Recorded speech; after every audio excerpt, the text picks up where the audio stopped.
I'm happy to announce that I have partnered with a company called betus.com, where basically you can place bets and all that good stuff. And as you can see here, you go to this particular landing page here, and if you use my promo code TKT for the Klown Times, you'll get 125% of the sign-up bonus. As you see there as well, and you can, again, use promo code TKT. You get 125% sign-up bonus, and you can win up to you can bet up to $2,500 by clicking this Join Now button right here. So you can see at the bottom, it's bet on the go. You can bet anywhere, anytime on your mobile device. Get your fast payouts, get paid immediately every time, and live betting, which means you can bet during the game, early and best lines. So remember, folks,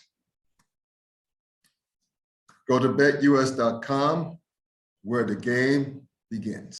Thank you for joining us on this Wednesday evening edition, evening edition for the most part, of the Klown Hour. I'm Scott Burks. Hello. This is my co-host, Wayne Nashville. Check him out on the yard. It's down here, /HBCU Sports, about all things HBCU Sports. As well as Sleazy Radio every Tuesday now on Facebook Live. Check him out as well. And a couple more things. Check out his great work on herosports.com and writes about all things FCS athletics as they pertain to HBCUs. You see me, you see this merch, cafepress.com. Search for the Klown Times Sports. You'll find it there as well. And plus the clowntimes.net, that is my sports blog. I've added 1 or 2 rants in the last 3 weeks, so I'm getting better. I'm just busy. I got a day job. I can't help myself. All right, but anyway, one more thing before I get into it. Please consider to like, comment, and share, and subscribe. We picked up quite a few subscribers. Again, that's up at the small victory. It's up to 347. So I'm pressing towards 400 right now. So hey, it's all goody mob. So. Oh, and don't worry, everybody. I'm still going to keep my promise of Spartan kicking some Bama down some hill at some point for getting past 300 this year. So don't worry, that's going to happen. I haven't figured out who's going to be yet, but it's going to happen. Nice. Promise kept. Promise is quiet as kept, as they say. We're going to start right here because the man of the hour. He's like we only have a short time tonight, so I'm gonna get to him. Y'all know our favorite Bengals fan, Bengals Super fan, my man, my frat brother, my ace, Andre Edwards is back in the house from LA for being out in LA. So we're gonna talk about that right quick. So brother, I know the result obviously wasn't as what you or your wife desired. Well, my wife desired as well, because she watched it with me. My mother-in-law watched it with me. They're all disappointed, but you guys didn't get your asses kicked. You guys played well, considering the fact that your huge handicap was your offensive line, and you still had a chance to win it. So tell me, from a fan's perspective in LA at the Super Bowl, right? Tell me about the experience, man. Look, man, there are no moral victories, right? I mean, cats go out to try and win the game, of course, and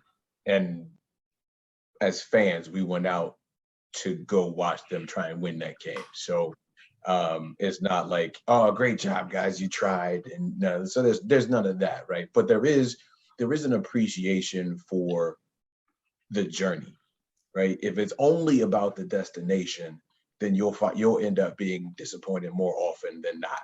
But if you can appreciate the journey and celebrate the journey along the way, it will help you to better understand, how things end. And with that being said, SoFi is amazing. It may be the most amazing complex that I've ever been in. It was done tremendously well. The best $5 billion anyone has ever spent on it better be. I was about to say it better be. It's one of the newer stadiums, if not the newest stadium, correct? Is Vegas newer? ? And I don't know that for sure. That's a good question. I think it might be. I gotta look it up. I think it might be. Yeah, the Vegas looks like a giant Roomba, but SoFi is pretty legit, man. They had, I was telling Scott off camera before, like they had 2 concerts going on outside of the stadium, like so vastly far apart that you couldn't even hear the other concert going on while you were on the campus. That's like big. It is unreal. There is a giant man-made pond. Yeah. That you could take a boat across to get to the other side outside the stadium. Like, Damn, I didn't know they had all that. Bruh, it is ridiculous. See, But I also, saw the lake, and I knew they didn't have a lake out in Inglewood, and I'm thinking to myself, where did that? So it is man-made. Okay, cool. Yes. You know. But I mean, everything is gorgeous. Everything is super well done. I was pleasantly surprised at the cost of beverages. I was pleasantly surprised at the cost of and how efficient they were with their concessions. Yeah, I mean, it was they did that place up real nice, man. They really did. Speaking of concessions, I have to ask real quick. This is since Mercedes-Benz Stadium is my benchmark as it pertains to concessions.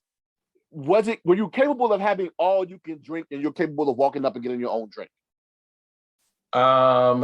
No, but I don't know if that was because it was a Super Bowl. Okay. You know, because they have pretty special like Bud Light containers of like representing the Super Bowl, and everything is labeled with Super Bowl stuff. So like I don't know if that was part of it. If it was a regular Sunday, would you be able to do that? Maybe. Gotcha. Yeah, because that was one of the things about Mercedes-Benz Stadium that I love to rave about is not only the cost of concessions down there in Atlanta, but the capabilities of you having the ability to go up and get your own drink at their vast drink stations throughout the stadium is just insane. Yeah. But enough about food. I want to hear more about this damn stadium, because as beautiful as it looked on TV, I can only imagine how good it looks in person. Oh man, it's unreal. It's about 5,000. It seats about 5,000 more people than Paul Brown Stadium does. That's and it makes Paul Brown Stadium look like an anthill. Like, I don't know how it's constructed and what they did to make it as ginormous. Yes, I'm using that word, ginormous as it is, or that it appears. But man, it is huge on the inside. And it's not a dome in the sense that it's all enclosed. It's covered. But it is covered with like not quite clear, but kind of frosted panels over the top, and then each end on the end zones are open. So they have seats that go up so far, roof that comes down so far, and then openings on either end of the end zones. So and then of course, not to be remiss on the giant screen on the inside, which like, there were multiple times that people were standing in front of you to get up and go to the restroom, or get up and grab a beer or whatever it was, man. Like, your eye level went from like watching the field to just being like, oh, it's okay, I can just watch it all right here on these giant televisions that are right in front of me. All the animations were cool. Again, it was just really well done. Well, let's go from the beautiful and the great and the awesome that is SoFi, or as Sharon Sharp likes to say, SoFi Stadium, to the game itself. Yeah. All right, start out slow, 13-3. It's to be expected, kind of, because the Rams are favored. The Rams on paper was better. And then you guys get a big play, and then like that halfback option from Joe Mixon to T. Higgins for the first of his 2 touchdowns to make it 13-10. I'm telling my wife, and my mother-in-law, as now y'all didn't play bad, except that you got hit in the mouth early. So it was a nondescript first half. Like, right, it was kind of like, we don't really, there's nothing to hold on to. It kind of felt like the Rams weren't doing a ton, but also neither are we. So you're only down 3. Yeah. And so basically, even though it technically is at the Rams' place, even though people who all went to the game said it was mostly Bengals fans over there. So the Bengals were technically, or quote unquote, the home team. That's right. Yeah, correct. Right? And I can tell you from a fan perspective, and I was talking to you guys earlier, but then some friends of mine who were also asking about, how was the crowd and what was the makeup? You could really tell, man, Bengals fans travel well. And so beyond the corporate folks who paid a lot of money to get there and, beyond all the celebrities and all that great jazz, Bengals fans definitely outnumbered inherent LA fans. But LA is so split as far as fandom is concerned anyway, right? So, right. I mean, you have the Rams and the Chargers in the same building already. So I still think the Chargers in San Diego, but that's just me. Yeah, no, absolutely, right? But we also think of, the Raiders as an LA team too. Right. I still think. I mean, there are a ton of Raiders fans in LA. There are a ton of Chargers fans. There are some Rams fans. Like if you came and put the two fan bases together, the Bengals fans by far outnumbered LA fans. Wow. There you go. So that being said, there were accusations of home cooking with the officiating near the end because check it.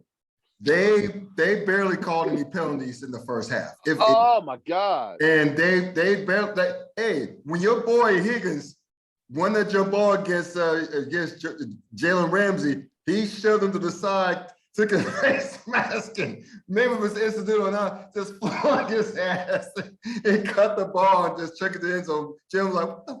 Just, you can see him yelling, what the, just yelling going on. Yeah. So they let them play. They let the boys play, which was great because the game was quick. It was brisk until the end.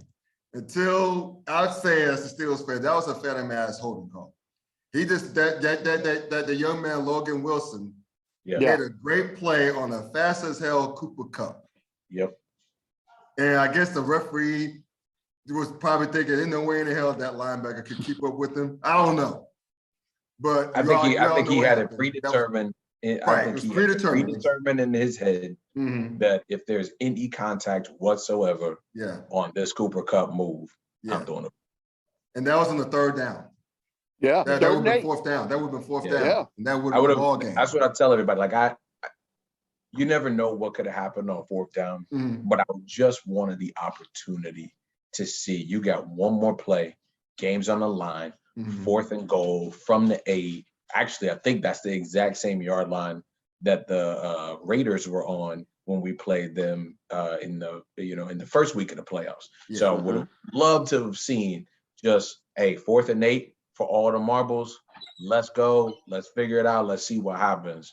And unfortunately, we were denied that opportunity by the refs, man. Tell me the mood of Bengals of y'all of Bengals fans at the stadium when you saw that yellow hanky come flying out of the middle of nowhere to the back of the end zone.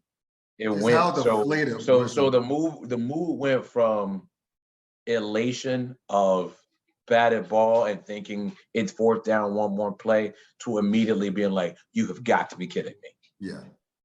And then let me see the replay. Let me see the replay. Because I think it was, dang it, Logan. Why? Come on, man. And then you saw the replay and it was like, you made a great play. Where is it? Yeah. Right? Like you're looking for it. Like I want to see Cooper Kupp turn sideways because Logan Wilson grabbed his back shoulder or grabbed him on the hip or whatever. And you didn't see that. And so then it became, oh crap. Do you just let them score? It's 1st and goal from the whatever it was at that point, half the distance to the goal to the 4.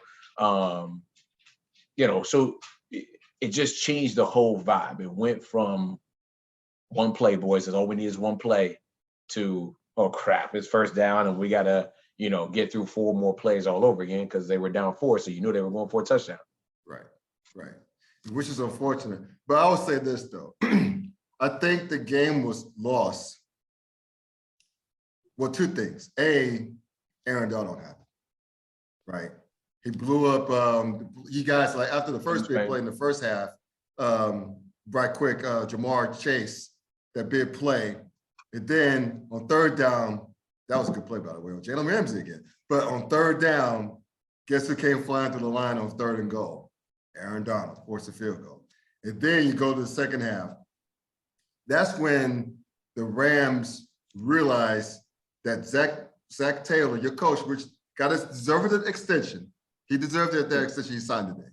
But he made the same exact mistake that that Sean McVay made against New England. They went away from the run. Yeah. In the second half, especially. We were like, where's Joe Mixon? Yep. Mm-hmm. And so that allowed, because you noticed that the Rams went from sending 4 to sending 5. Yep. Because they were like, they're not going to run the ball. Let's hunt. And that's exactly what they did. I mean, after that big play at the beginning of the second half, where you guys went up on them, and then all of a sudden, you got the interception. I'm thinking, holy shit, the Bengals about to break this open? Yeah. And then guess what happened again? Aaron Donald. Yeah. Forced the field goal. So I think that was what it was lost. I'll say this. We kept thinking in the second half 2 things. One, just need one more score. Yeah. Right? Because they're up at that point, after that interception and field goal, you're up 6. Mm-hmm. It's like, even if you kick a field goal, it's a 2-possession game. Correct. Like, I just don't believe that how the Rams were playing, I don't believe that they were coming back from 2 scores. Right. So we just needed one more score. And then the other piece that was going through our heads was, why are you not running the ball? Yeah.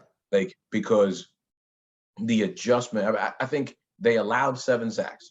They allowed 1 of those 7 sacks in the first half. Right. 6 came in the second half.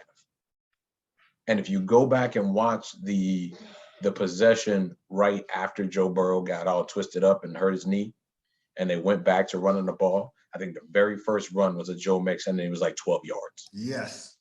Right? Yes. And they went back to like ground and pound and let's go. And it was like, well, where the hell was this the whole second half, man? Right. Like, I get the sense of urgency of, like, if we can get up 2 scores, this game is over. Yeah. Mm-hmm. I understand that and I get that. But the way you kept Joe Burrow clean was by baiting those dudes into rushing up the field, opening up a lane, and letting Joe Mixon do his thing. Yes. And they got away from doing that in the second half. Yeah, and that's almost got him killed. Yeah. Well, I'll say this. When I figured the game would turn, not to break your heart again, brother, but when that third down on that same drive where Mixon had that big run, they were moving the ball, they were near midfield. That third down pass, and I don't know if we got the first or not, but when the sure-handed Tyler Boyd dropped it, I'm like, first drop. This is his first drop in 2 years. Yes. Yes, he was, because you saw him turn his head to look up. 2 years. He turned his head to look up before he didn't look the ball in. He was thinking about yards at the catch right away, which he's great at. Yes. But it came at the wrong time. Yeah. Yeah. If you get a first down, as much as we want to talk about the refs, and I know we kind of started the conversation here about the refereeing and what that looked like. Cincinnati had his chances. Right. Mm-hmm. And like I said before to you, before we come on, if you would have told me, Dre, here's what I got a proposition for you. I'm gonna say the Rams will be up 23-20 with 1.5 minutes left to go. Joe Burrow has the ball with 2 timeouts. And the first play from scrimmage is a 17-yard pass to Jamar Chase. You in or out? I'm like, I'm in there. Let's go. Because exactly, right? We about to do some things, right? Mm-hmm. And I think, the first play was a 9-yard run. They took a deep shot on second down. I don't have any problem with that. I really don't. I promise you. I don't have a problem with trying to sneak in a deep shot that, had it been caught, we're right there in field goal range and, 1st and 10 at the 20 or wherever the ball went out of bounds. So I don't have Joe looked at it. It wasn't quite what he wanted, so he threw it out of bounds. I don't have any problem with that. That means the clock stopped. Right. That means you have the time and the opportunity to change personnel. Yes. Instead, they tried to sneak a first down, which is what Zach Taylor said. They tried to sneak a first down by leaving Samaje Perine on the field on third down, and they handed the ball to Samaje Perine, and he ran right into Aaron Donald, which why you don't have your number one Pro Bowl big time paid back when you need 1 yard. Again, clock stops, so you're not worried about, time ticking off. You're not worried about having to change personnel and not enough time to do that. Yeah. You have the time. You have a Pro Bowl running back, not an alternate to the Pro Bowl running back. You have a Pro Bowl running back, right, who is one of the highest paid running backs in the league, and you have him sitting on the sidelines. I don't care if they know it's coming. You stop him. Stop him. Look, obviously, I am not a Pittsburgh Steelers fan. Never have been. But one thing I could always appreciate, when it was 3rd and 1, they were like, bring in the bus. Exactly. We got to get this, right? And everybody in the stadium knew it was coming. And it didn't matter. Right. Because we about to go get this first down. That's all we need is 1 yard. So I think they outthought themselves, right? They got a little too cute. They got a little too, and we can just get this first down, and then we'll have a fresh set of downs to start going back to doing what we were doing. But you have to secure the first down first. Yeah. Just like going back to Tyler Boyd. He was looking for the first down, but you got to secure the ball first, man. Right. If you don't secure the ball first, or you don't secure the first down, now you're in a whole other world of trouble, which leads you to Aaron Donald knowing he has 1 play to make. Yeah. That's it. I've been saving my entire career for this 1 play that I have to make. And yes, he lined up offsides, but 1 play that I need to make. And this is going to be it versus a suspect offensive line that I know I can beat. Yeah. And the ultimately, the sad part about that play is that Joe Burrow literally had another second, maybe even a half a second to get a ball off. Chase had beat Ramsey down the sideline. Ramsey was falling and stumbling, and Chase was wide open, streaking down the sideline. I did not know that. I did not see that. You didn't see that? I didn't see that. That's been floating around on social media. Matter of fact, let's say it again, Dre. Chase, not Chase Young, but Jamar Chase has been beating Ramsey most of that game. All day. You hear me? Most of that game. You hear me? like Ramsey is normally the dude who talks a lot of crap, tries to get in your head. I mean, let's go back a couple years ago when he pissed off AJ Green and AJ was just wailing on that dude. Steve Smith too. The most mild-mannered Bengal you ever want to meet in your life was like, that's enough. I can't take it anymore. Yeah. Jamar Chase and T. Higgins lit that dude on fire. Oh, yeah. They lit him up. Right? Yes. You hear me? Like on fire. Yeah. You notice he's been the quietest person ever since Sunday. You've seen Aaron Donald. You ain't got nothing to say. Nothing. No team. And normally he's a That is true. He's been very quiet. Take your ring. You earned it. You got it. I got no beef with that. Yeah. Keep your mouth shut. Yeah. I did not realize, because we seen the plays, right? I've seen Chase get open multiple times in the game. I've seen Higgins, because he swept up. He being Ramsey swept on both of those young cats. Yeah. And they both had a way with them. But did you hear what they called? I forgot what the actual term they used. But the whole theory on the play calling on where Ramsey or who he was going to cover was basically put him on the man that you think is going to, or put him on a receiver who you think is going to get that pass, or who's the primary receiver on that particular play. So that's why he was on, and that's why he made the switches the way that he did. But he got ate up a lot. Yes, he did. By 2 young guys, 2 young lions. Look here. Yeah. When go back to the first Baltimore game where Jamar Chase was against Marlon Humphrey. And Marlon Humphrey is one of the best cornerbacks in the league, period. He abused that man. Yeah. Like, just absolutely abused him.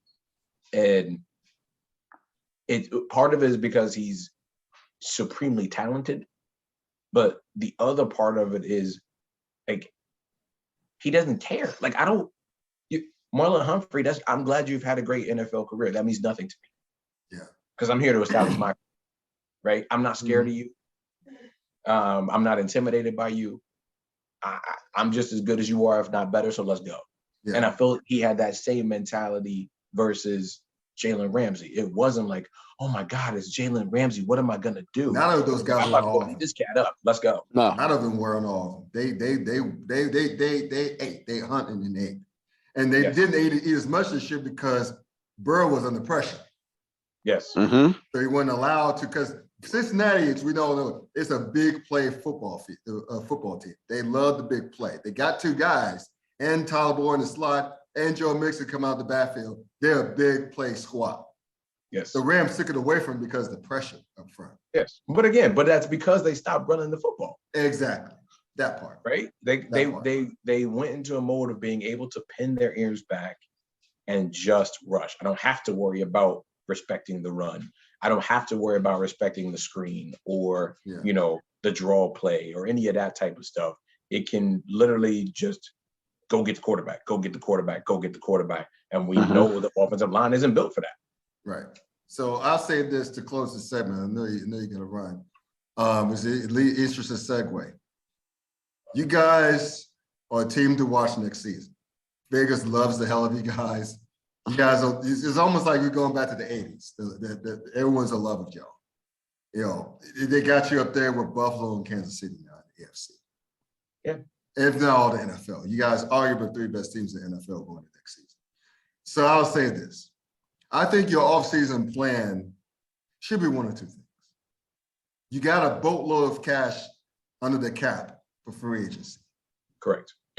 You already detailed the team's poor track record of drafting the offensive lineman.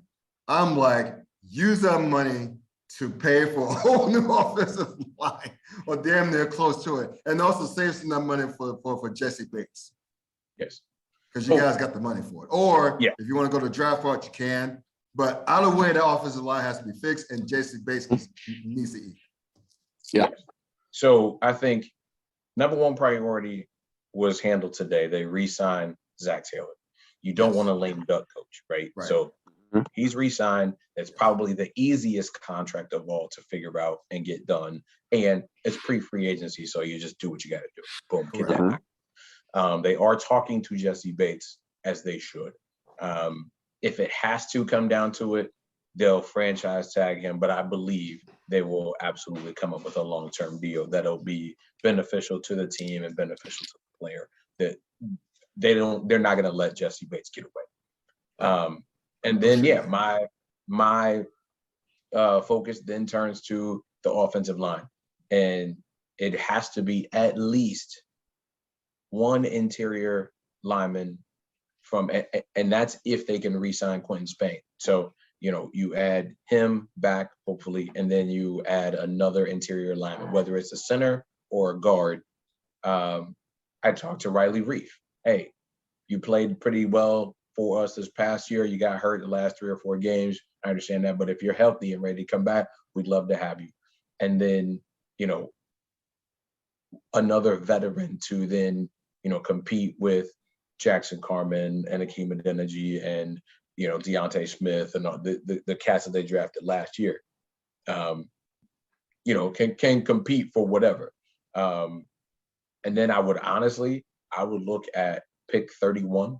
If there was a team that wanted to move into that spot that had a proven young offensive lineman, late 20s, that maybe has a couple more years left on their contract, I would absolutely consider giving a 31st pick for a proven offensive lineman.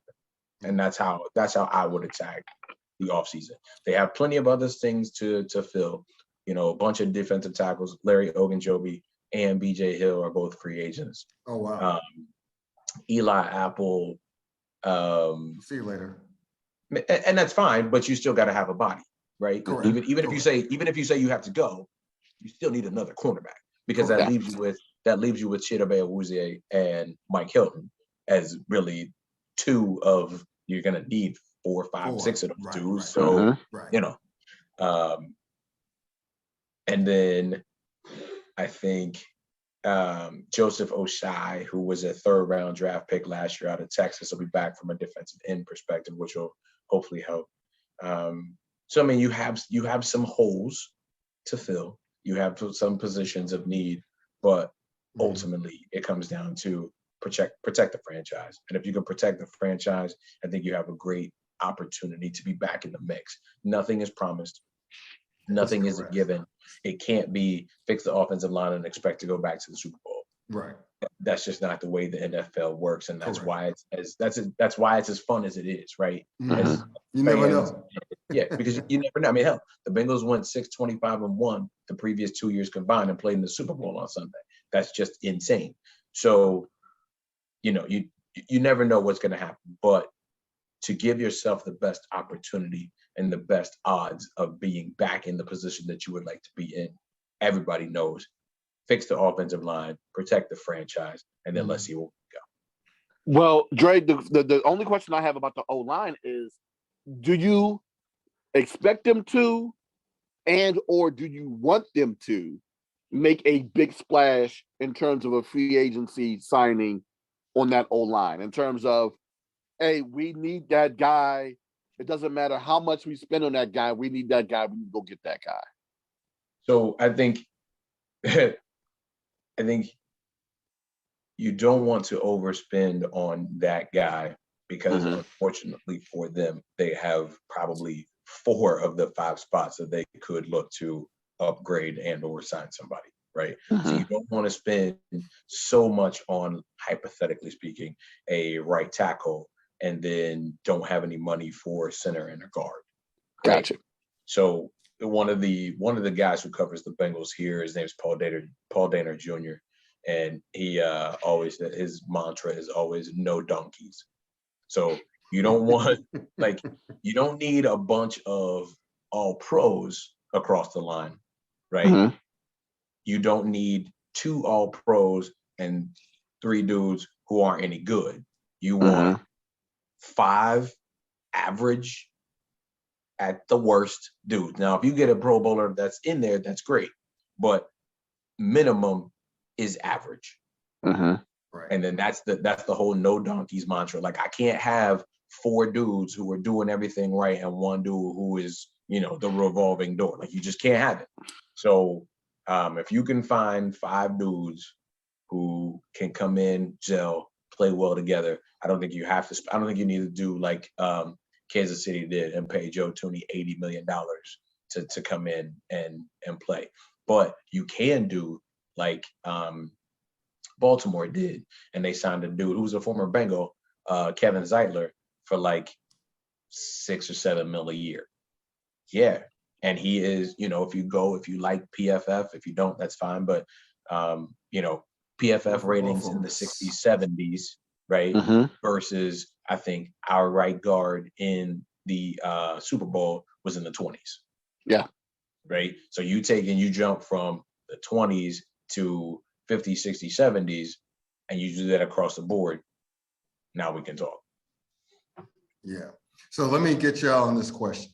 Yeah. It's a hypothetical. It's a quick hypothetical. Sure. All right. We know we live in Cincinnati, right? It's the great Cincinnati area. We know at least 1 cornerback from University of Cincinnati who go high in the first round. That's Ahmad Sauce Gardner. We know that. There's the other corner, his partner, Kobe Bryant. Now, I saw this question on social media because he's borderline first, second round projected. So if you're Cincinnati, you mentioned corner as a potential hole. If Kobe Bryant is sitting right there at 31, what do you do? Given that the other needs you have, particularly on this line, what do you do? So the great thing about this question is I will have already known what we did in free agency. Correct. Yes. Right. Yes. So if we address the offensive line in free agency and Kobe is sitting there at 31,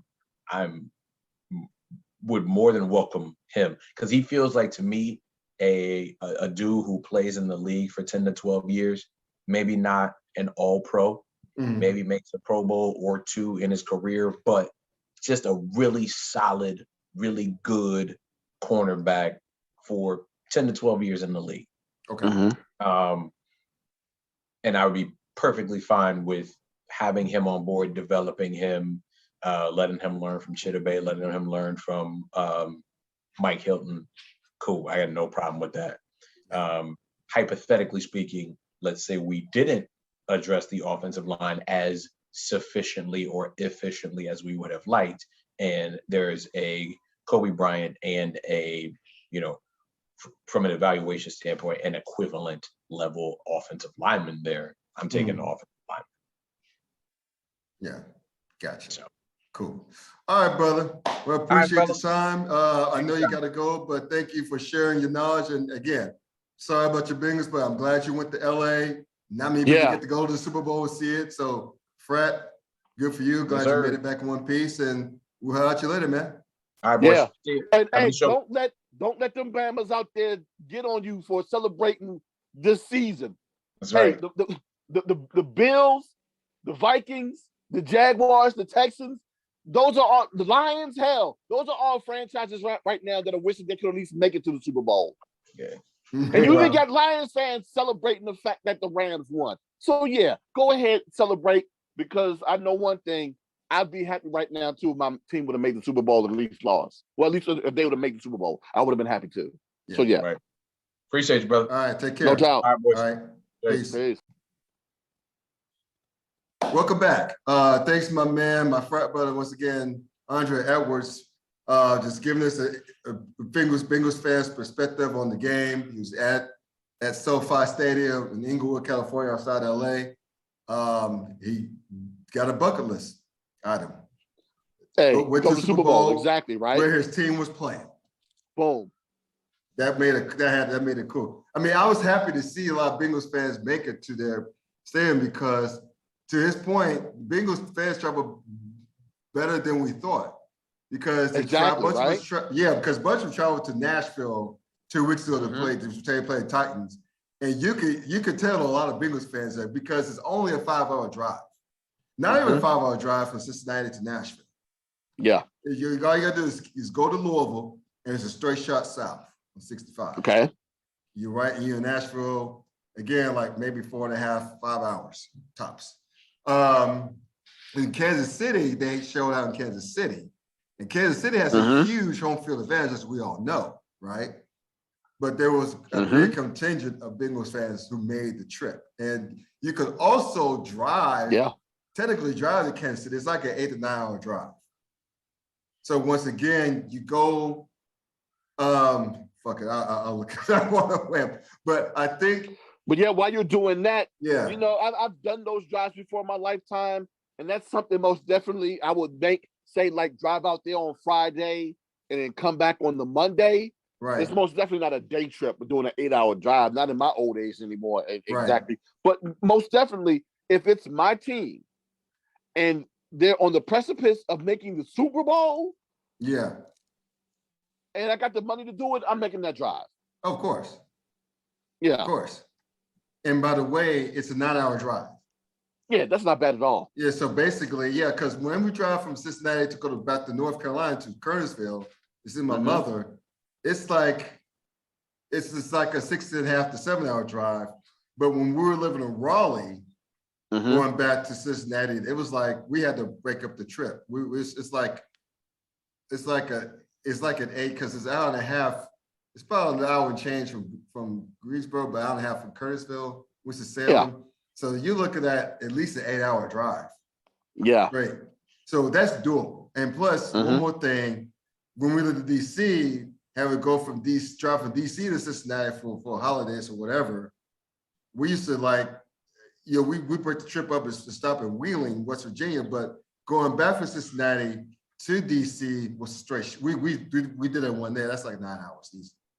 Yeah. So it's doable. It's very, very doable to drive from Cincinnati to Kansas City, which I wanted to do to see the Negro Leagues museum. That's on my bucket list. So it's going to happen.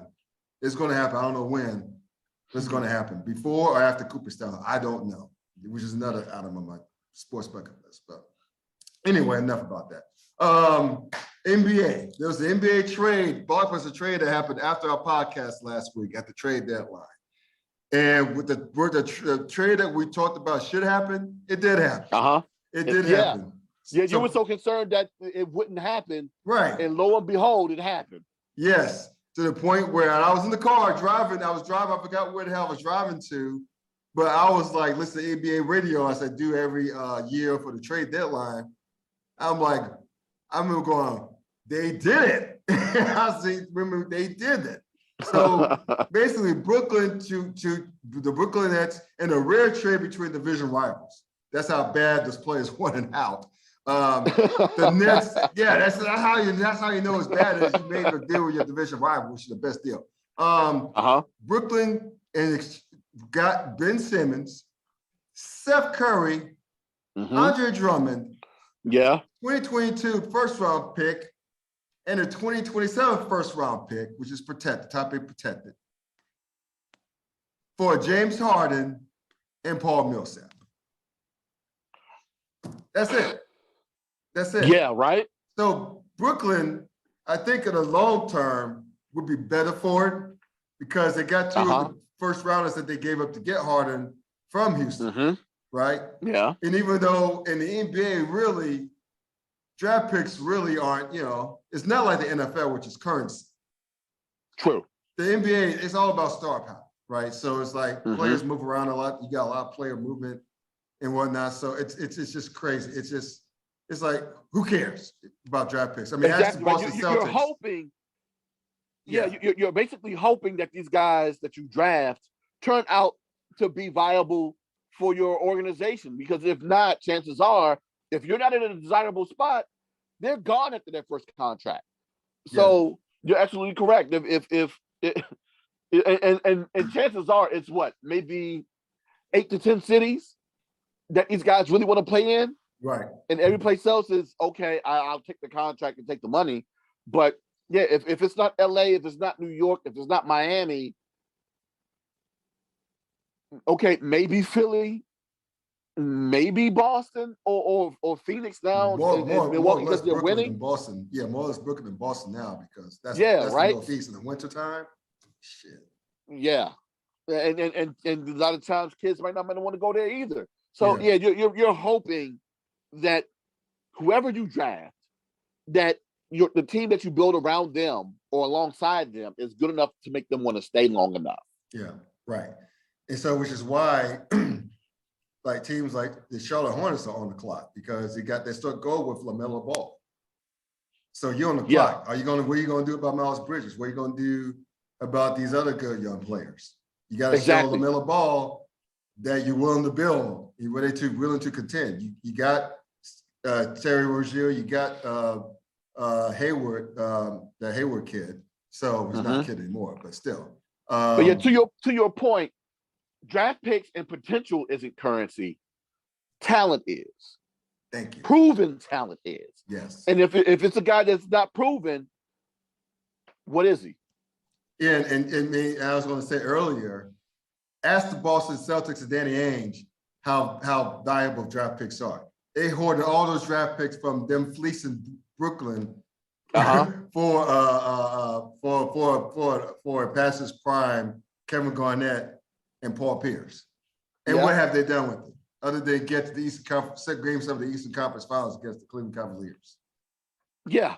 So it just happens to be that unfortunately, guys like LeBron James is just that damn good. Yep. And then when he finally made his jump over to the West Coast, to Los Angeles, that team was just incapable of finding a way to win when they needed to win. Right. So it's not necessarily to say that. Well, I mean, yes, it didn't work because there are no fruits of their labor from that. Right. But it got them to a place where a lot of other teams were hoping to be. Sure. Hell, my Washington Wizards would hope to have been able to do something like that on a regular basis. Atlanta Hawks would hope to do something like that on a regular basis. Right. You know what I'm saying? So there are a lot of organizations that would wish to do that and still be relevant because of a lot of the talent that they've been capable of drafting. Yeah. It just never. It's just unfortunate that there are just certain guys who are just that damn good that you just can't beat them. It is, and it is what it is there. But what I really want to get to, we saw the introductory press conference of both cats, right? We saw James Harden say. Well, I saw one of them. James Harden say he wants to win. He thinks he can win a championship in Philly, which I don't think is ever going to happen. And I'll get into more on that later as why. I'm sure you have thoughts on it too. And Ben Simmons saying that he wasn't in a good mind space, that he's better now, blah, blah, blah, which may or may not be true. But here's a real deal. Here's the underlying issue here. And maybe we're just two grumpy old 40-some-year-old men who've been seeing the battles and going through stuff.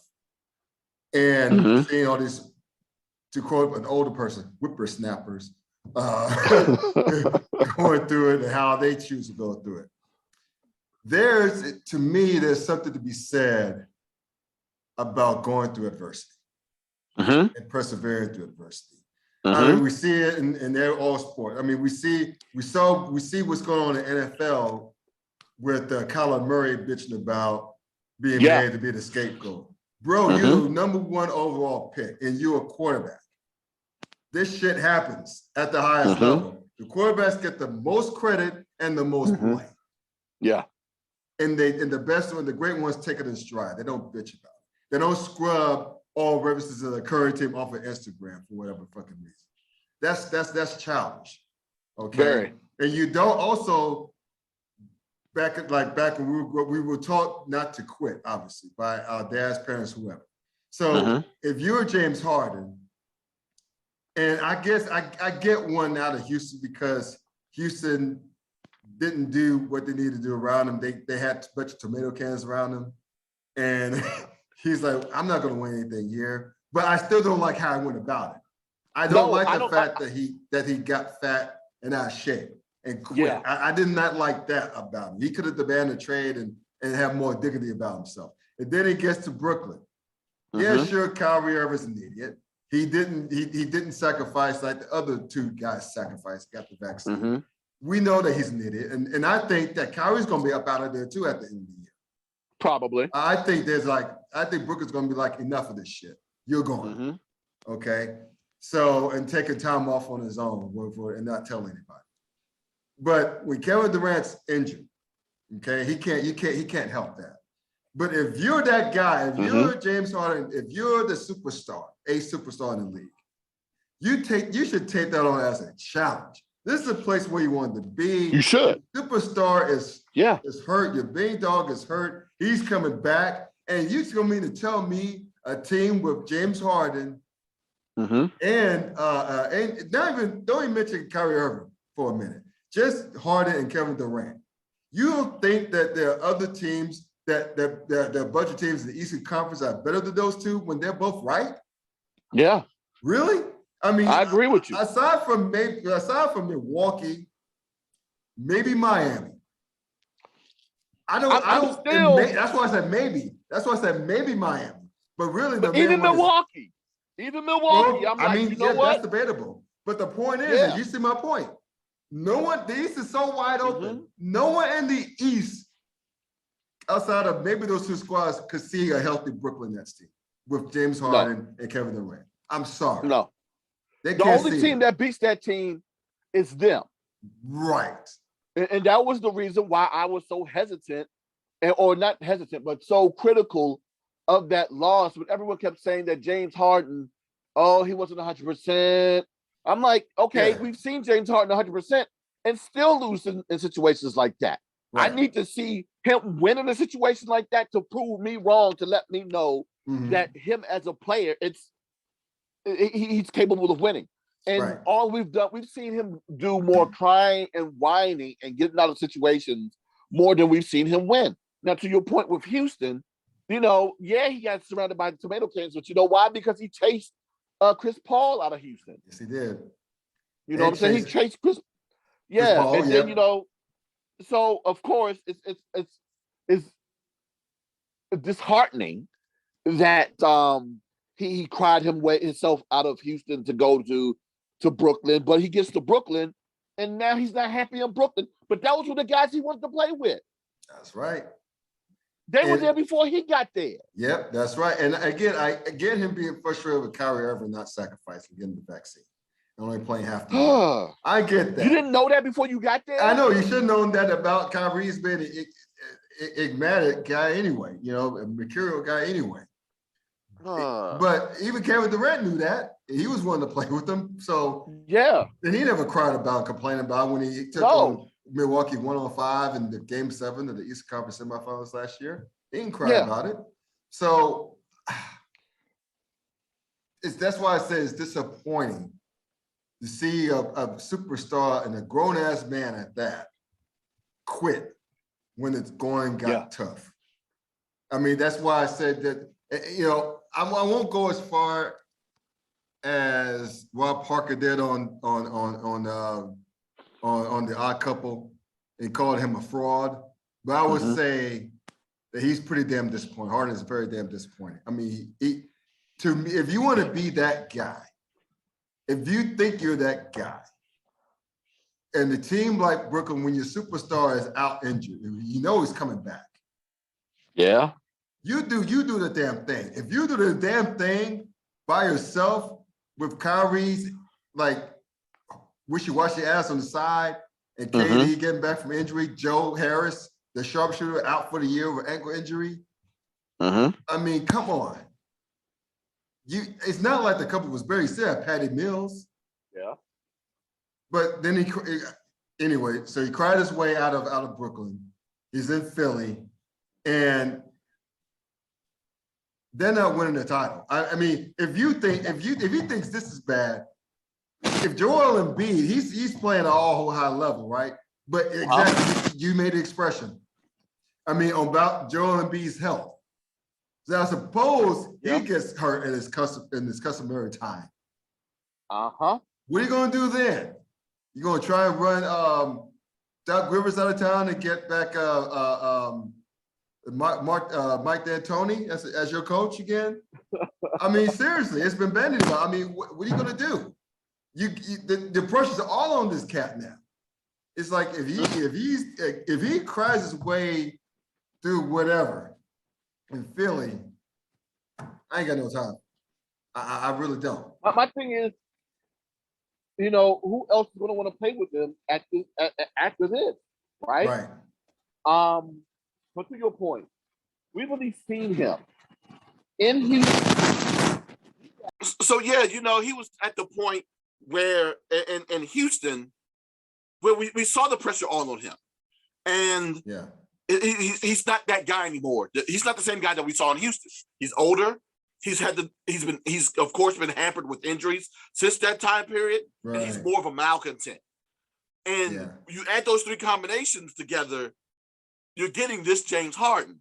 Now, one of the issues, of course, that Philadelphia has been dealing with, especially in recent seasons, is having that second scorer alongside Joel Embiid. Now you got that in James Harden. Yeah. And one of the benefits that they're going to have, and hopefully that other guys will be capable of eating because of it, is that in league, James Harden and Joel Embiid are the most double team per possession guys in the league. So if they can get play from other guys on the Sixers squad and get scoring that way, there's a chance that they'll be capable of competing. But my thing is whether or not James Harden will be that guy that beats himself yet again. Yeah, and that's the thing. So I can imagine that pick and roll if everything's right, health-wise and whatnot. That pick and roll with Harden and Embiid. Yeah. With Tobias Harris on the side, and they got to keep the young studs. So they're good now, but I think in the long run, Brooklyn benefits because with Brooklyn, you get Andre Drummond, who's the big body they desperately needed to protect the rim and rebound. He's a walking double-double. Yeah. Even in a non-starting role. And then you have, of course, Simmons with the vision. He doesn't have to do it all when Kyrie's on the court and when KD gets back healthy. I mean, he's the point forward, right? Yeah. And let everybody else work off the ball. And then you have Seth Curry, which I think is the most important part of that trade. That is the biggest part of that trade. Opens Another spaces the shooter. floor. Yes. Huge gift for Brooklyn. I'll say this: he's not a better scorer than James Harden, Right. but I might damn well say he's a better shooter. Oh yeah. Yeah. I know there's a lot of people that's going to debate me on this, and I might even lose those debates. So what? I don't care. I just know one thing: that dude last name is Curry. Yeah. Mama say he can shoot. I'ma say he can shoot. A fine mama. So, yeah. and we've seen that family is capable of shooting. So. Yeah. And then with Ben Simmons, he doesn't necessarily have to focus on scoring as much. Right. That pressure's taken off of him. At this point, he's probably the third or fourth option on that team right now. He can focus on still being a defender, but and of course even being a perimeter defender for the Nets. And the thing, God, that makes the situation that much more interesting, of course, is you talk about who wins in the long run.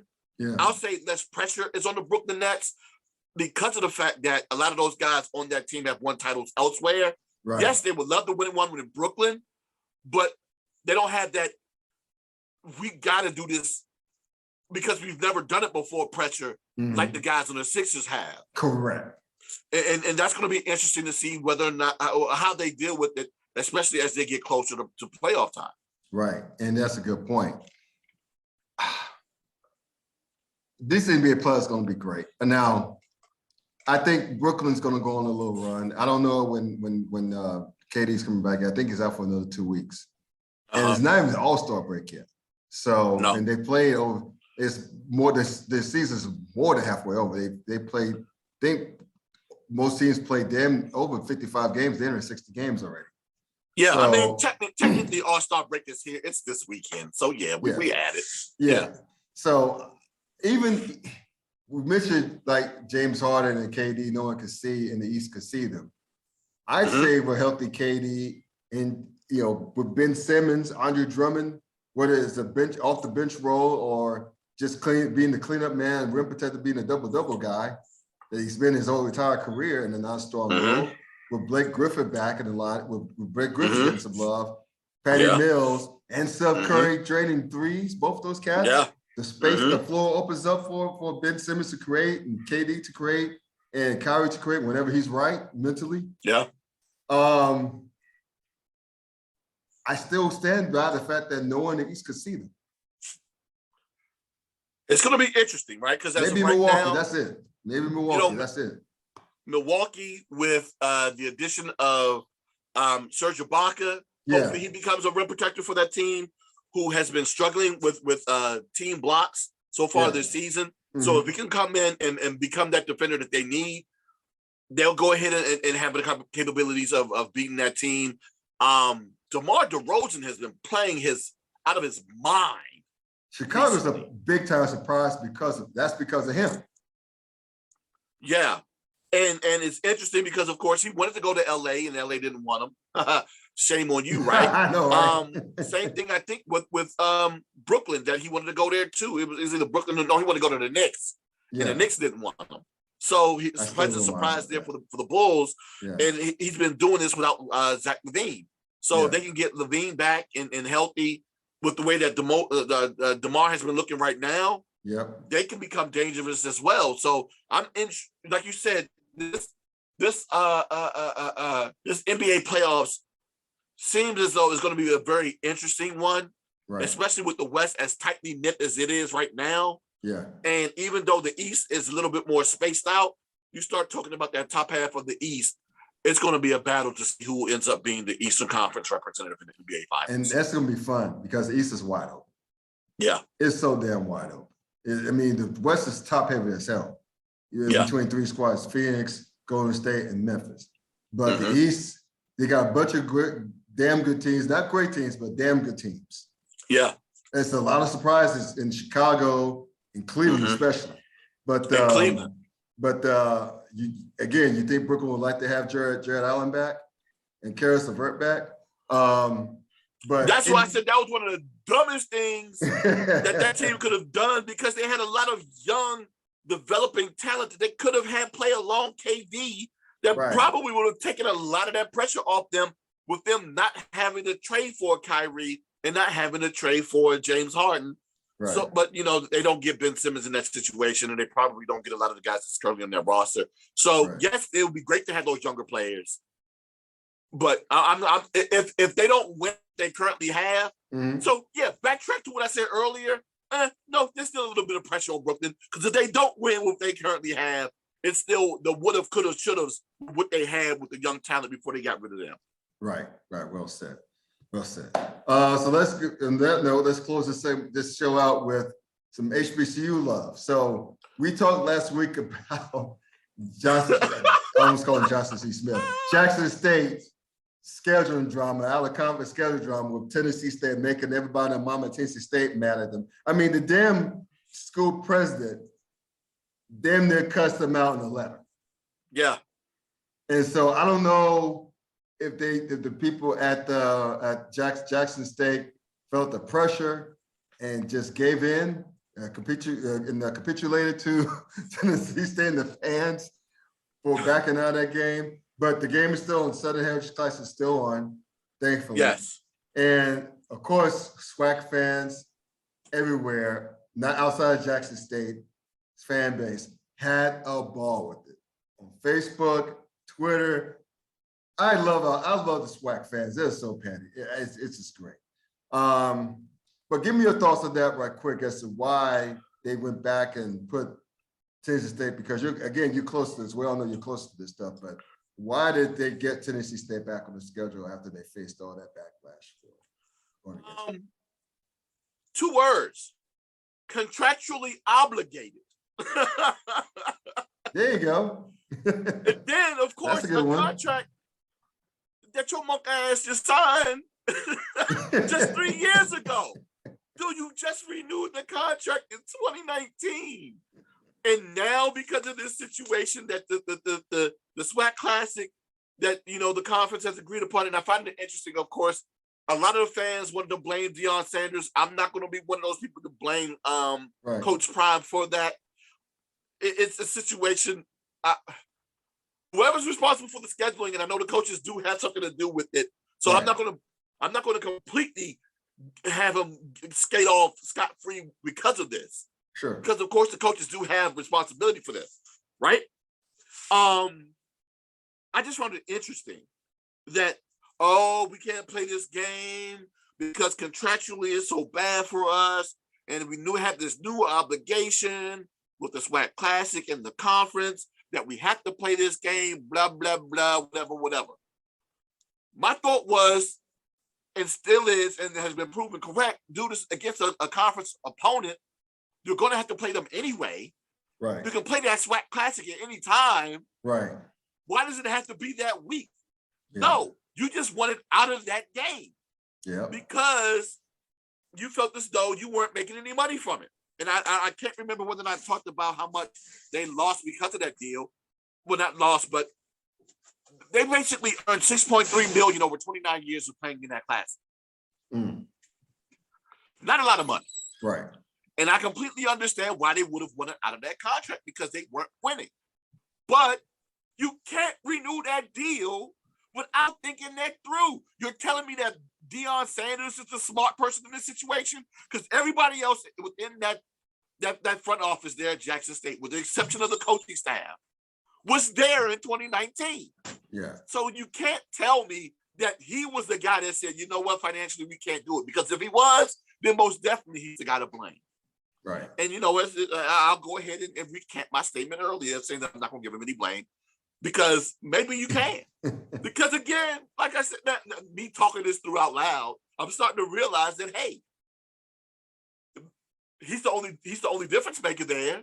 I mean, he's the only difference there within the within Jackson State.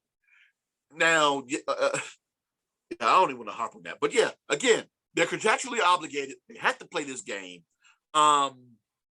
And it seems as though that Fred Jones, the organizer of the Southern Classic, might not be afraid to take Jackson State to task and take him to court for this, because contract, according to them, was breached. I'm still trying to understand how it was breached, because it's not like they didn't play the game. Sure. The game just hadn't been played yet. They just made an announcement that we're not going to play in the game. It's just more so because of disrespect and the way that they found out about it, and how last minute it was. But now they went ahead and got everything fixed. So now that everything is fixed, they're going to play in the game. They're back on the schedule.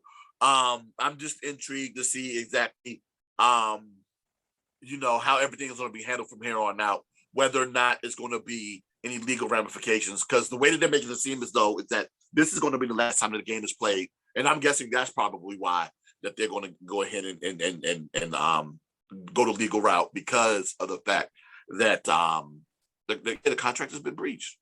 Yeah. Well, that's something to keep an eye on, to be sure. So, so it's, wow. That's crazy. What a difference a day makes. We were just here last week talking about how, oh my God, the SWAC Classic comes up with the deal. Then a week later, Jackson State is like, "Oh, we out of here," and Tennessee State's like, "Oh my God, they didn't even contact us and let us know directly. We had to find out from a national scheduler." And oh my God, what are we going to do? And hey, now the game's back on. Go figure that, man. Go figure that. And to go back to Coach Prime. Oh my God! I understand it's a slow. It's not even a slow off season for football, because there's been so much going on, primarily in the SWAC, that it's not like there isn't a lack of things to talk about. Right now, he just recently, Coach Sanders, just did an appearance on the podcast. I can't remember exactly. I want to say it was Dan Libertard, and I could be wrong on that. But I want somebody to, of course, to fact check me on that. They probably will. We know our fans, right? Lying ass niggas, yeah. But I'm not trying to say this to lie. I'm just saying I saw Lebertard. That's what someone called him in the comments, yeah. Of course, not right? me. Yeah. So but so he did a podcast recently, and during the podcast, he basically said that he interviewed for 3 Power 5 coaching jobs. Yes. Right. I remember so that. That's been floating out there. Now, for those, of course, who are unfamiliar, and I'm going to say it's probably none of you, if you're an HBCU football fan, we already knew coming into Jackson State that he already interviewed for Arkansas and for Florida State. Right. Of course, did not get either one. Now, it was the infamous potential interview with TCU during October, where he came out and said that no, he didn't interview for the job.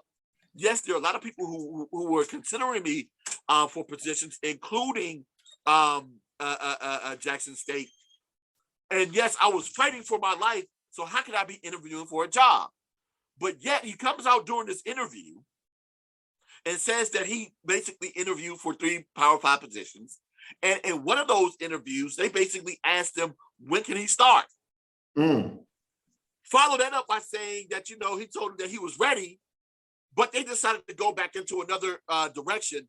And to quote him exactly, he said, I guess God had more plans for me here at Jackson State, which made it seem to me as though this was something that was going on while he was still here at Jackson State. Yeah. It's not like a situation where he was done before, that he was potentially on his way out. Yeah.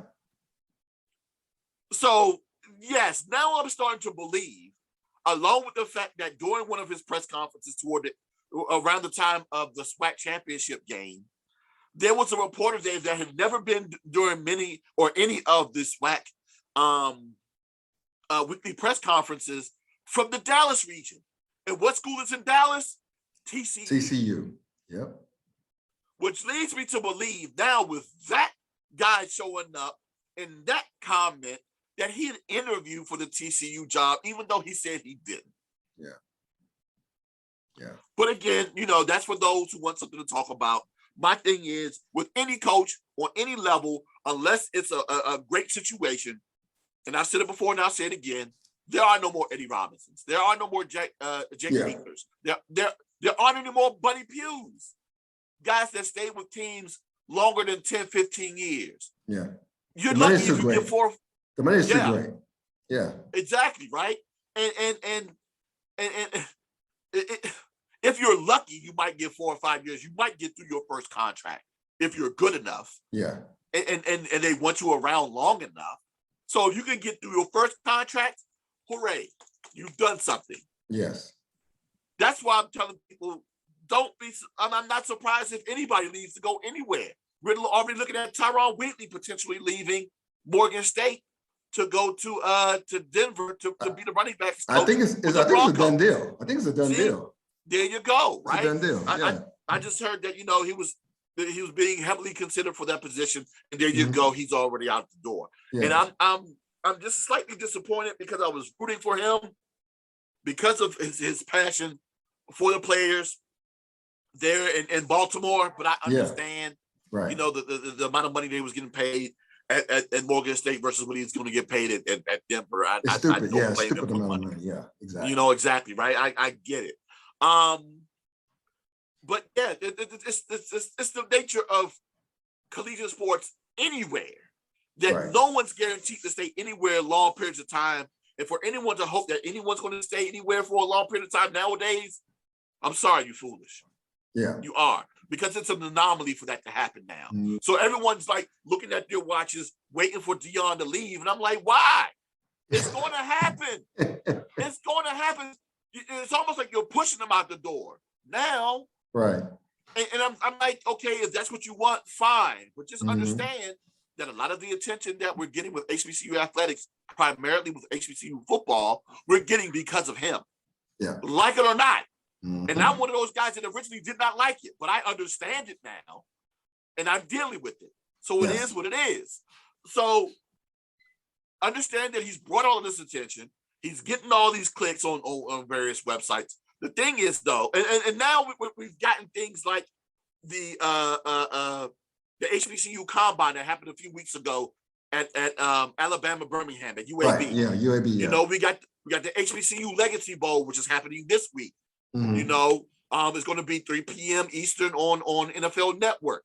Where it's going to be an all-star HBCU all-star game. All seniors, all draft eligible players that are going to be participating in this game, coached by HBCU coaches. And it's going to be the MEAC and CIAA versus the SWAC and SEAC. So we got that coming up. Yeah, so it's a lot of things that have been going on in this year with HBCU athletics, again, primarily with HBCU football, thanks to Deion Sanders. And the thing is, I'm wondering if these coaches and these administrators, primarily the commissioners of these conferences, are going to take advantage of what could potentially not be here in a couple of years with all of this attention. Are you going to be capable of sustaining the amount of attention when that unicorn is gone? Yes. That's what I'm thinking about. Yeah. Now, I'm going to be here whether or not he's going to be here or not. So it almost doesn't matter to me that way. But to me, in terms of the amount of attention that we've been begging for years, we're starting to get it now. Yes, and spades. And spades. and the way that the football season is looking right now, and non-football season has been insane this year, especially in the SWAC. Yeah. And I'm just wondering whether or not we're going to be capable of sustaining it years after Coach Sanders decides to go wherever else he's going to go. Yeah. Because I don't know if we're ready for that just yet. Because I haven't seen any evidence that we are just yet. Correct. So we had years of data before the unicorn arrived. Exactly, right? And even with the stuff that they're doing right now with him here, I'm like, is that going to be sustainable when he leaves? Yeah. Prove me wrong. So until that, I understand that a lot of people don't like this dude, and I understand that that the Jackson State has gone from America's HBCU to America's pariah, the HBCU pariah, especially within the SWAC, just that quick because of who Deion Sanders is and how cocky the Jackson State fans have gotten during this time frame. I get it. But my thing is, what are we going to do afterwards to move on forward with this sustained attention? Because I'm intrigued to see how this plays out. Yeah. So me too. This is crazy that goes on. But the after effects. Yes. Now, I don't know if you probably heard about this, that there's support now for Jackson State to get its own stadium. People erroneously think that they have their own now. No, they're renting it. There's a difference between owning and renting. They're renting the stadium for the city. Yeah. So they want their own. So there's support out of financial, political, or both. Support within the city of Jackson for them to have their own stadium. Again, it's due to that unicorn. Okay, exactly. He came in and said, "Why the hell are we renting our stadium? Right. Why can't we go and have our own place?" And these are all things that, of course, he's identified since being there. Yeah. And a lot of it he spoke on when he first got hired. Yeah. And noticed that, you know what? We're spending too much here, here, and here. We can cut costs here, here, and here. We need to earn money here, here, and here. Why are we doing this, that, and the third? And why is it that they're doing stuff that we could be doing that we're not doing right now? Right. How do we move forward to do so? And it saddens me that it took a non-HBCU alum to come in and do this. Yeah. Why is it that we couldn't understand that within our own circles? Now, I know that there are a lot of fans out there that are saying, yo, I understood that. And I know that you did, because I've had conversations with you guys. I know it all too well that we've had these talks often. Yes. It's just, I'm not saying that the front office hasn't understood it either. They just haven't made moves to prove it to me that they've understood it, but now they are. Yes. And it's only it's just ironic of the timing that he's there now, and now you understand. Yeah. Yeah. So yeah. And that's another that could be a topic for our yearly roundtable, the HBCU most definitely. That we could spend 2 hours alone talking about. And I'm not bullshit. I'm not making that up. We could really spend almost damn near 2 hours talking about that same subject. About HBCUs? Yeah, about HBCUs understanding their own worth? Yes. Most definitely. Yes. Hell, the tournament. Hey, and I'm going to go ahead and shout them out now, because, of course, it's going to happen next week. Yeah. CIAA, that basketball tournament. The amount of money that they were losing while they were in Charlotte, and now it's going to be interesting to see how everything happens within Baltimore. And I understand that the pandemic might hurt their numbers. Yeah. But the city of Baltimore, of course, understanding what they've done in Charlotte, is most definitely opening up their arms wide for the CIAA, hoping they get somewhere near what they've gotten, or Charlotte has gotten in the past there, so that they can go ahead and boost up their economy too. And if the CIAA can finally benefit from the revenue that the city makes for that tournament being there, hooray for them.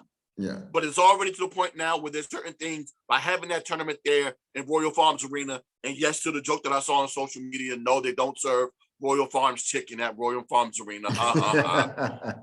Yes, there's a lot of cost-saving benefits that they get from having that tournament there. And then, of course, the money that the city of Baltimore and the state of Maryland is giving to those institutions and scholarship money, that's a win-win for the conference. Yeah. So, yes, again, it's about understanding your worth and acting on that and reaping the benefits from that. And like you said before, that is a conversation that can be had at length for hours on end. Yeah, exactly. So what are the HBCU news you have for us this week? Okay, go down the gamut, go from one sport to another as we're coming to a close with the indoor track and field season. Yes. We had our first indoor track and field championships within HBCUs. Congratulations to the men's Virginia State indoor track and field team and the Fayetteville State women's track and field. They are the 2022 CIAA indoor track and field champions this year. This upcoming week, we got the MEAC. So hopefully I might be able to make my way out there to check out that championship there too. Now, since we're on indoor track and field, once again, them dogs up at North Carolina A&T are at it again. The men back at number one for the second time this year, the second time in 4 weeks, mind you, that this team has been number one in the nation. And that boy, Randolph Ross, yes, that mama did go that man again. Not only did he run the fastest 400 time in the world in the first week of the season, he broke a facility record just this past weekend. Wow. In the 400. Wow. Beating his Olympic foe, Chris Godwin from Georgia. Yo, if you haven't seen that race, it was star-studded. And my God, did he dominate. And I know Chris is going to want his comeuppance at the national championships, which is coming up in a few weeks. But I know Randolph is not willing to want to give that up. So again, congratulations to North Carolina A&T men's track and field team for being the best in the nation again this week. Like I said before, this weekend coming up also, the HBCU Legacy Bowl, which is going to be an all-star football game, 3 p.m. NFL Network. Check it out. Also, NBA has an initiative during the all-star weekend. And I need to check the time on that game. I'm hoping it's not colliding with the HBCU Legacy Bowl, and it probably is. There is an NBA HBCU Classic thrown by the NBA. It's going to be Howard and Morgan State, played outside of Cleveland this weekend, and $1,000 each is going to both institutions, given as a donation from the NBA, and as a part of this classic. So big up to the NBA for taking part and holding this game, and big up to the MEAC for taking part in this. So congratulations to the two of them for that. Also, coming up in recent weeks, I just want to make sure I got this correctly. NFL Legacy Bowl, indoor track and field. Softball season has already started. Baseball season starting this week. And so good luck to all of those who are participating in the MEAC indoor track and field championships this weekend coming up. And good luck to all the guys out there over Morgan State and Howard participating in the NBA HBCU Classic. And God, Woodbury, I can't remember Woodbury's first name, but he is one of the assistant coaches for the Los Angeles Rams, who of course won the Super Bowl ring, and he is a Winston-Salem State alum. Oh wow! Let me see if I can find out who he is. But what I'm looking for him, shout out to Greg Biffle. Yes, that was cool. That was dope. What he's doing. But go ahead. Greg Biffle, NASCAR driver, longtime NASCAR driver, NASCAR vet.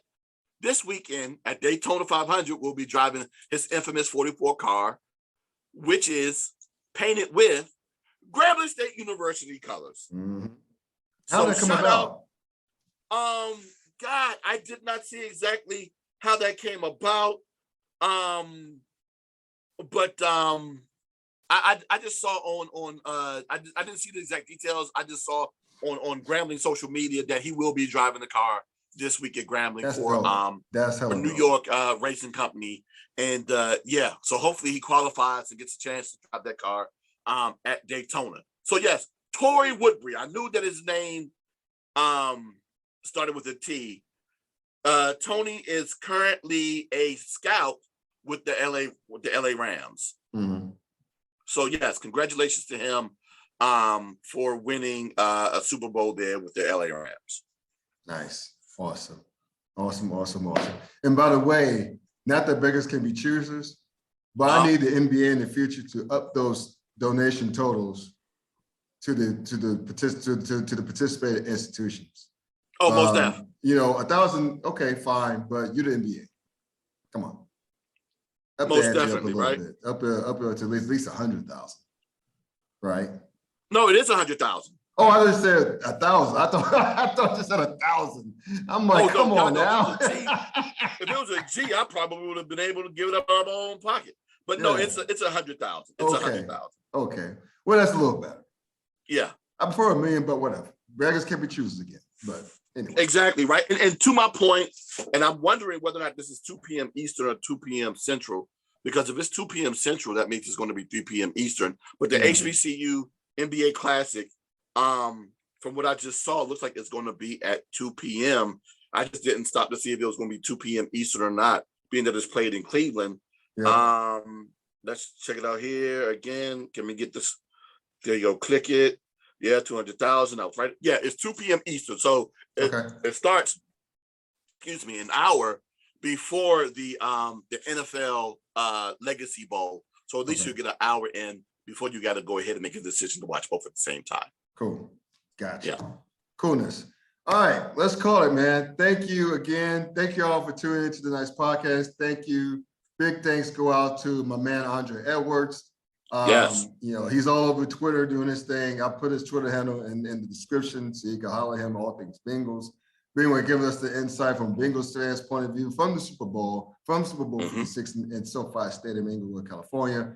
And thank y'all for tuning into this podcast. So please continue to like, comment, subscribe, and share. You know, I assume that segment we just did on Coach Prime is going to get a lot more discussion as it wants to do. But anyway, continue to do so. And please check out the Wayne's great work on the Yard / HBCU Sports. You see the website on the backdrop, the Yard, HBCU.com. Also, herosports.com. It's great work, all things FCS, athletics, HBCUs. You see the website here, www.theclowntimes.net, and the merch, cafepress.com. Search for the Clown Times Sports. All the links will be in the description on YouTube when it gets uploaded tomorrow. So until then, take care, stay warm, or wherever you are, we out.